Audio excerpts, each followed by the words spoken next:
Thank you, Mr. Chair. Good morning again, everyone. We're here to present the submitted mother envelope from Western Visayas Printing Corporation submitted today, May 18, 2026. The bidder submitted the mother envelope properly marked, signed, and sealed. Mr. Chair, may we proceed in the opening of the mother envelope? Proceed. Thank you po.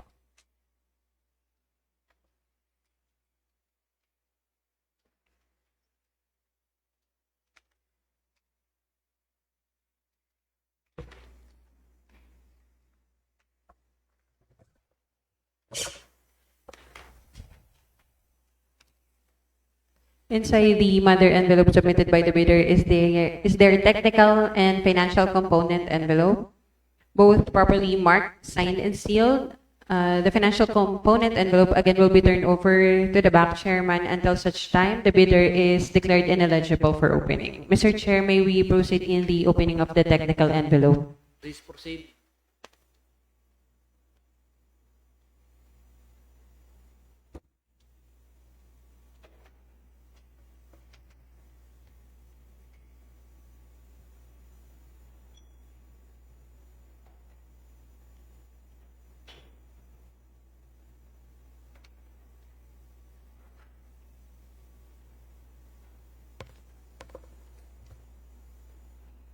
First requirement submitted by the bidder is their certificate of PhilJobs registration platinum membership issued on May 3, 2026, valid until May 3, 2027.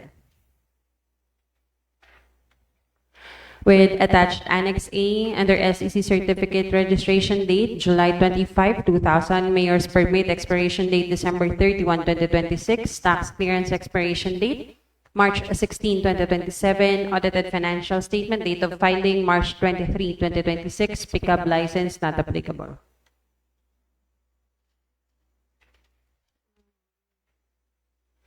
Next requirement submitted by the bidder is their statement of single largest completed contract, which is similar in nature under NPO. Date of contract, April 8, 2025, kind of goods, lease of Funlat various machines with provision of technical support and services, including consumables. Amount of contract, 148,750,000. Date of delivery, April 7, 2026, with attached certification of completion and acceptance, signed by Mr. Ranil B. Polotan, dated May 18, 2026. Showing you the certification of completion and acceptance with satisfactorily completed and accepted rating.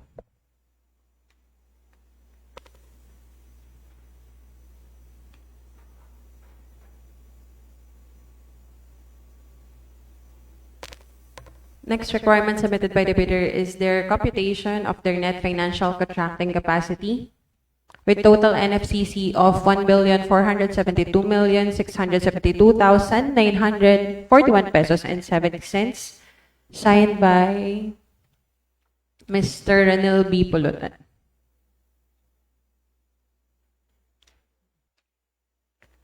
Next requirement submitted by the bidder is their statement of all ongoing government and private contracts, including contracts awarded but not yet started.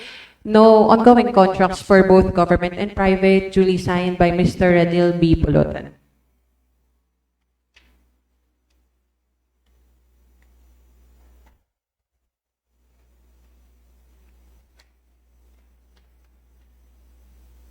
Next requirement is their bid securing declaration.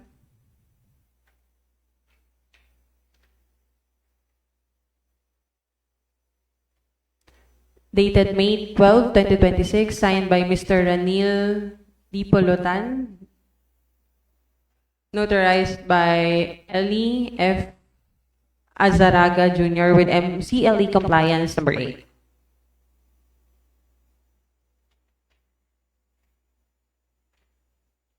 Next requirement is the bidder's conformity with the technical specifications under Section 6, 7, and bid bulletin if any. Under technical specifications, Section 6, signed by Mr. Ranil B. Pulutan. And their compliance under Section 7,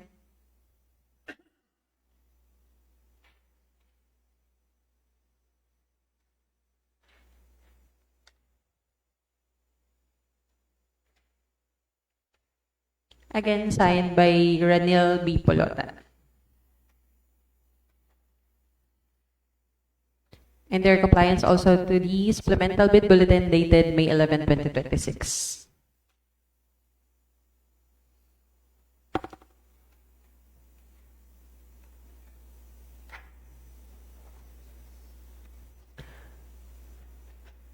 Next requirement is their omnibus sworn statement.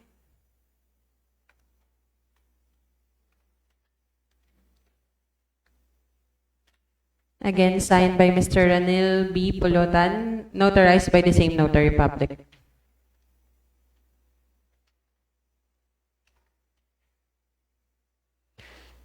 Next requirement is the Secretary's certificate authorizing Mr. Ranil B. Polotan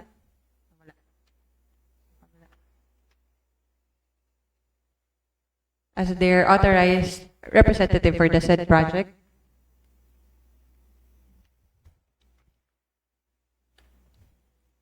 Duly signed by their corporate secretary, Marilyn A. Malapajo, notarized again by the same notary public.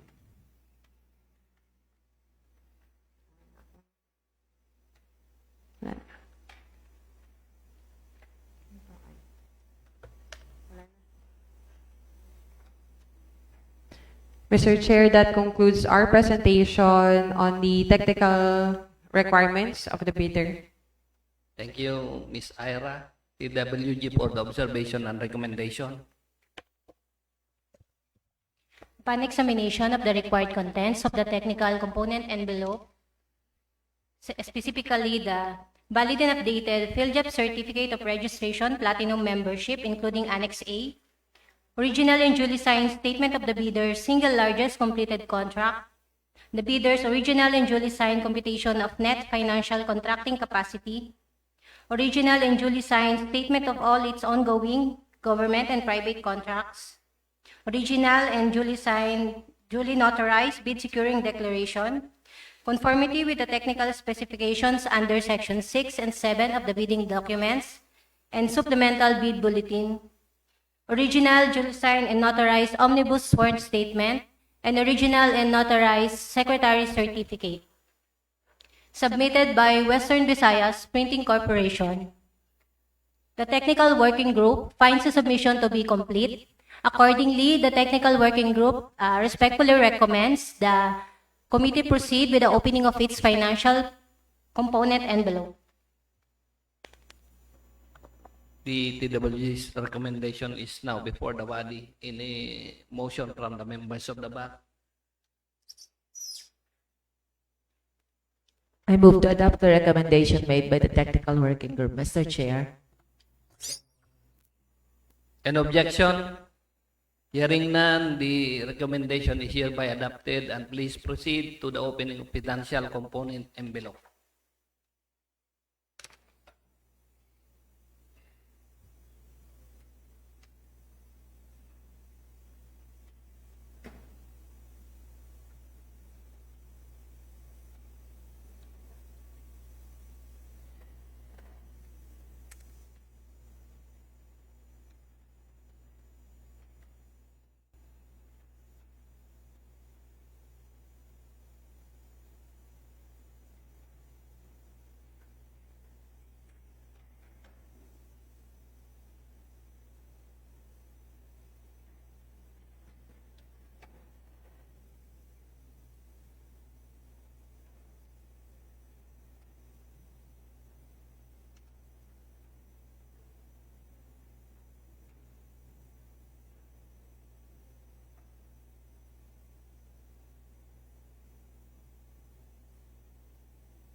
Mr. Chair, the bidder submitted 11 pages, financial, bid, and price schedule, all duly signed.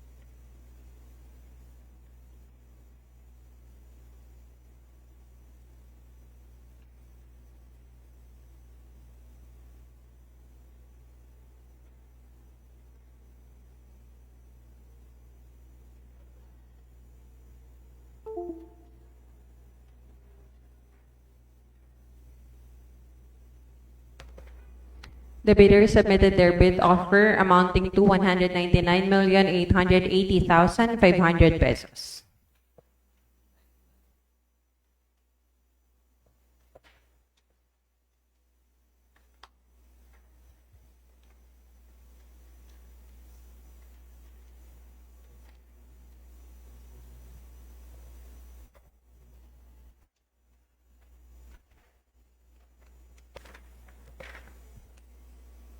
Same as the amount stated on the price schedule, 199,880,500 pesos.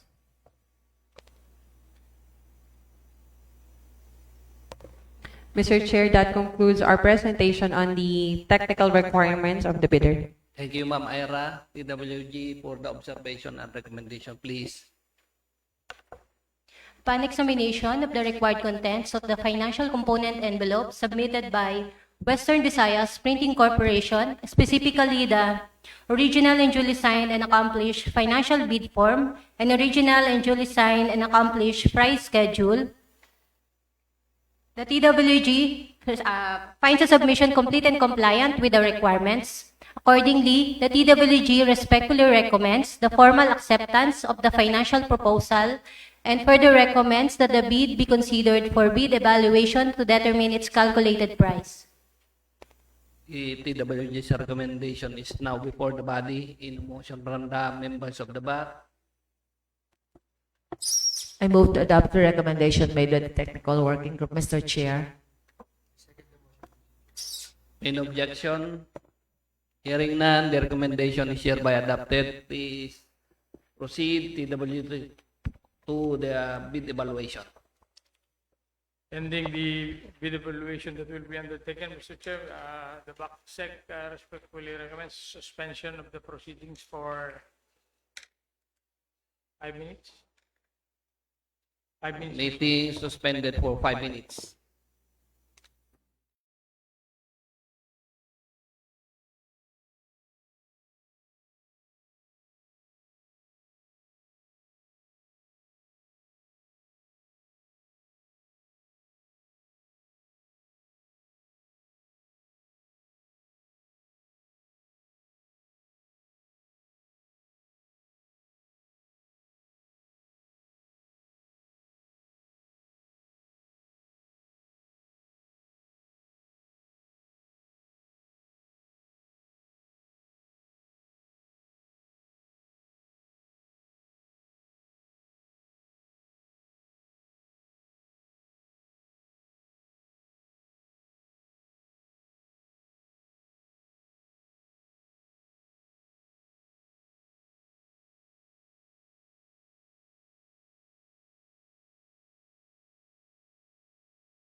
Mr.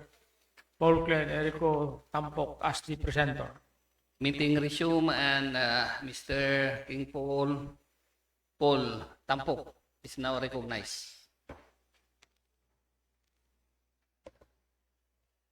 Thank you, Mr. Chair. The TWG would like to present the bid evaluation report for the project List of One Lot, various printing machines, including supply and delivery of consumables with provision of technical support and services, with ID number NPO Backfile 5-26.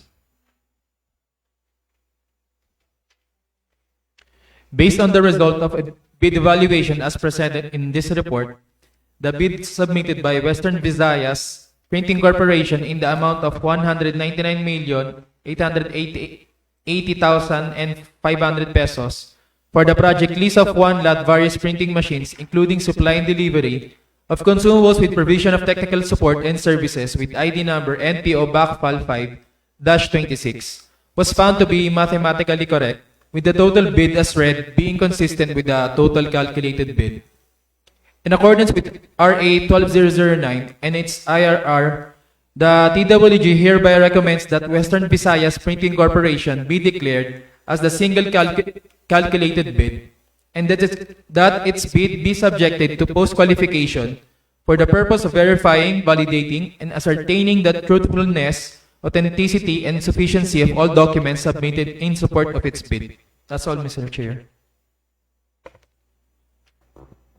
The TWG recommends that Western Visayas Printing Corporation be declared as single calculated bid and that the bid be subjected to post qualification. Any motion from the members of the back? Mr. Chair, Yes, ma'am. can we include the, to state the complete project title, including under framework agreement? 5.1.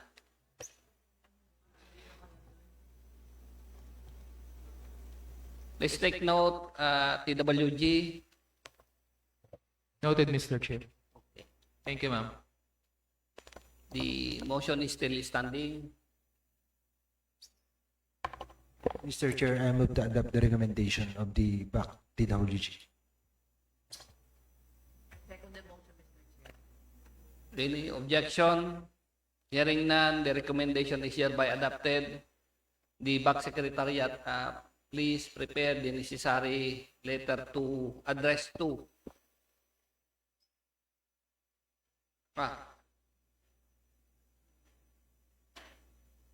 Western Visayas Printing Corporation for their submission of post-qualification documents.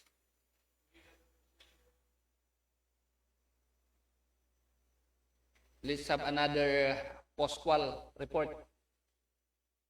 Still have 30 minutes before the third activity.